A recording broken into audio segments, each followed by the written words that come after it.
It's not for the faint of heart. It requires people to carry load and to believe and to partner with each other and be like a family, and we're going together. And there was some people in our world, who we thought were absolutely with us. It was just one or two. And I'm not saying that people don't come and go, and we bless them, we love it. But a particular person was seemingly called apart to be really, really a part of the journey. And we thought they were.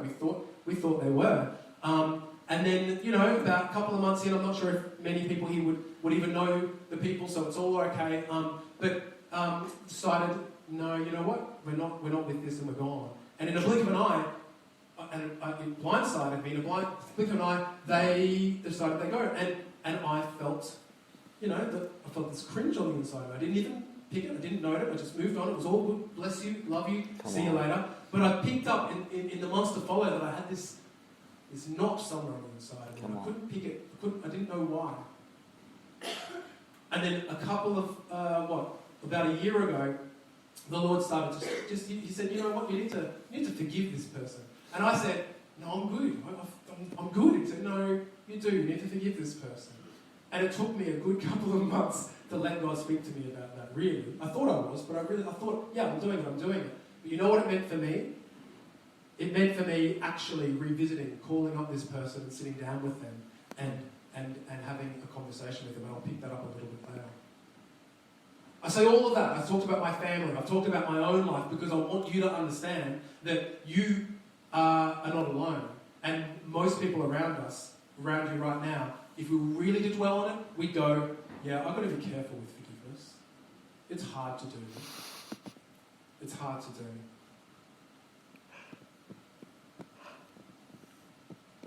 I've even heard thinkers, actually, in the research of this. I've heard thinkers, pastors, theologians suggest that there is a direct link in terms of unforgiveness. I talked about my family member. There's a direct link between a life of unforgiveness and physical and mental health issues.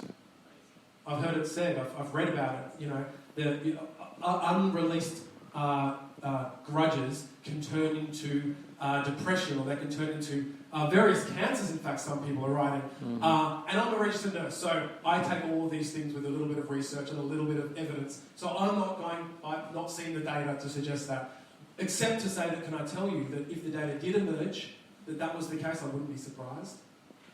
Because unforgiveness will damage you. Unforgiveness holds a person in your mind. Unforgiveness grabs that person and holds them in your mind. You meditate on it. I've talked about that. You chew over the offence. You forget it sometimes. It's not like you sit there in a dark corner swaying back and forth and thinking about the person, because we're all high-functioning human beings. But you think you've forgotten until you get back into a situation and it springs back to mind. Or until you see that person and then your heart goes into your throat because you remember all of that stuff that they did. Or until you're watching TV and you remember there was a show that you used to watch together and it all floods. You remember and it comes back at you. Unforgiveness robs you then, doesn't it, of your peace of mind. Unforgiveness robs you of your contentment. Offense and unforgiveness robs you of your sleep. It robs you of your joy. It robs you of your worship time. It robs you of your future relationships because you carry the bitterness from one relationship into the next. And the worst part is that you are fooled into thinking that the person you are holding that onto, that they're suffering because of your diligently holding onto that. But mostly, they have no idea that you are. Mostly that they're going on with their life. So mostly, it's a burden that you yourself carry. Ultimately, unforgiveness, have you heard this one? This is good. Ultimately, unforgiveness is like swallowing poison and watching to wait to see if the other person dies. Church, in this area of unforgiveness, it's time for us to be free.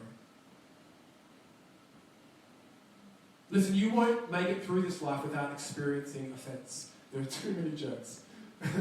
There are too many stuff that happens. There's too much waves and storms in this world. If you're sitting here and can honestly sit there and say, I've never been offended, then I'd love to talk to you and find out what you're doing that I'm not. But I'd also say, well, just wait then, because it's going to happen. You probably have every reason to hold on the grudge. Here's something that I found. As a pastor, I have this problem. It's not a problem, it's a wonderful thing. I think the best about people, right? And And sometimes people will come to me and they'll tell me, for example, about their boyfriend or their girlfriend who doesn't come to church and I haven't met. And that's fine, because I can be so objective about things. They can tell me their story and I can say, yeah, you should do this. I really believe you should do that about this situation. But don't introduce me to your partner, because then I'll like them. And if I like them, then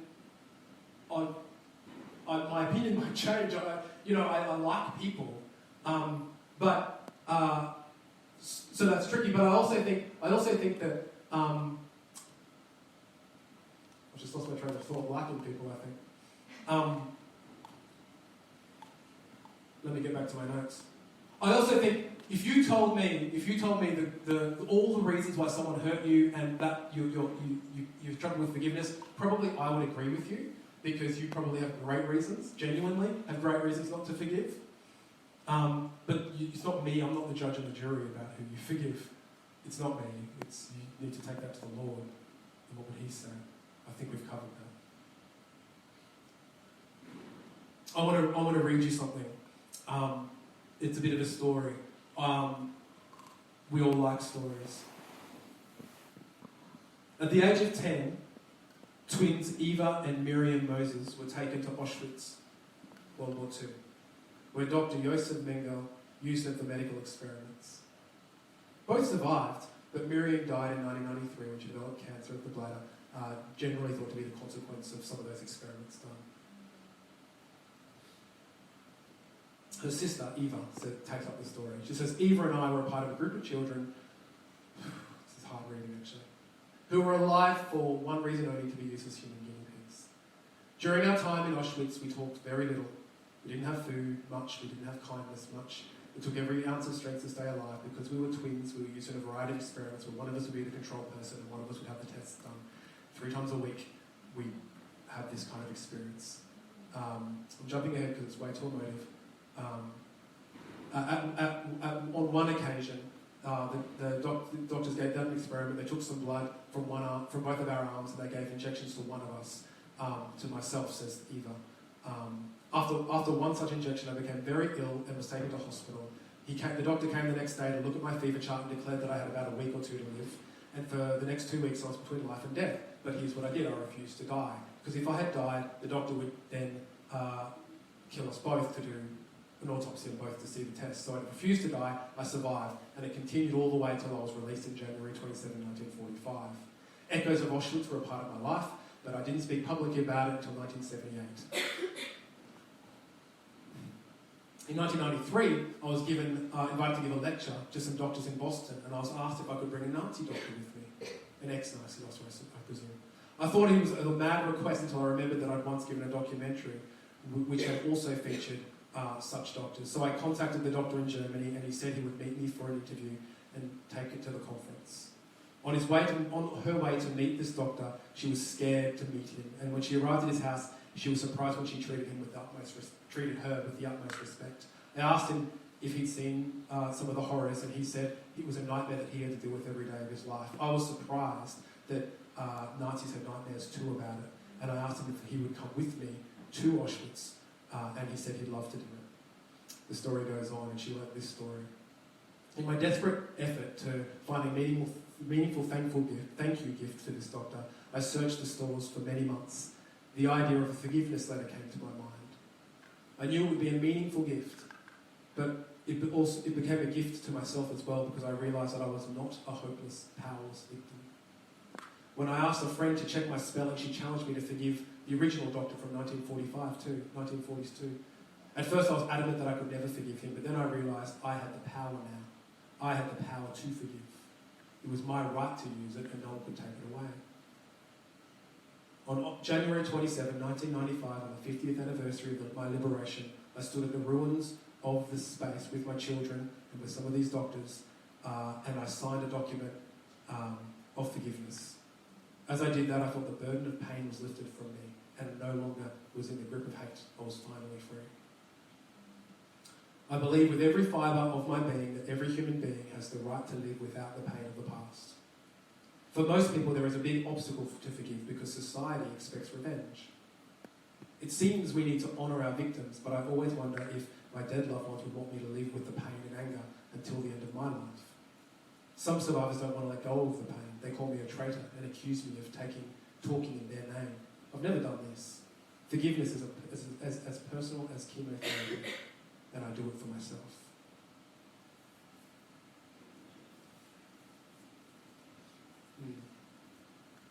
Now, I share that story at the risk of sensationalising anything. I don't want to sensationalise anything in a message like this, but I did think it was worth us talking about the type of forgiveness issue that you and I may never understand. You know, and I don't know about you, but the areas that I've needed to forgive people of doesn't seemingly come close to that. And yet she found power in it. Ultimately, I sat down with my friend, you know the friend I was talking about before, and I sat down and I said, look, I know we haven't spoken in quite a few months, but I want to, it's a bit strange I guess, but I want to apologise for things, and we didn't finish things as well as I wanted to, and I want you to know that you are so important. You are so important in our world, and we love you. You've been so great to us. We love you, and I'm sorry that things didn't work out.